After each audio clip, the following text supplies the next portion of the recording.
Welcome to my channel. তো চলে এসেছি সরস্বতী পুজোর মেলাতে। তো গড়জেলায় আমাদের এই সরস্বতী পুজোর মেলাটি বসেছে গড়জেলা পালপাড়ায় হ্যাচারির পাশে। তো সর্বপ্রথমে মন্দির প্রদর্শন করে আমরা মাঠে নেমে পড়লাম। দেখো আমার এক ছাত্রের সাথে দেখা হয়েছে।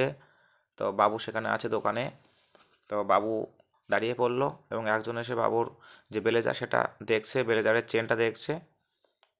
এবং সেখান থেকে চলে গেলাম রেস্টুরেন্টে। বাবু বসে পড়েছে চিকেন পকোড়া খাওয়ার জন্য এবং আমি দুটি এগ রোল এবং চাউমিন অর্ডার করে দিলাম বাড়িতে নিয়ে যাওয়ার জন্য।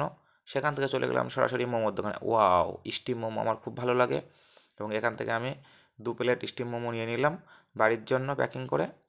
তো বাবু দেখো দাঁড়িয়ে আছে মোমোর দোকানের সামনে। তো এখান থেকে সরাসরি চলে গেলাম পপকর্নের মানে নিতে। তো সেখানে দেখো পাঁপড় ভাজছে, পাঁপড়ও নিয়ে নিলাম বাড়ির জন্য। কী সুন্দরভাবে পাঁপড় ভাজছে, কেমন লাগছে তোমাদের? আবার শুনতে পেলাম নাকি জীবন্ত প্রতিমা মণ্ডপে এসে গেছে। তো চলে গেলাম।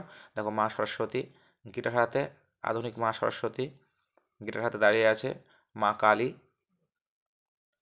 এবং এখানে যে প্রতিমা আমরা দেখেছিলাম সরস্বতী প্রতিমা সেটাও আছে।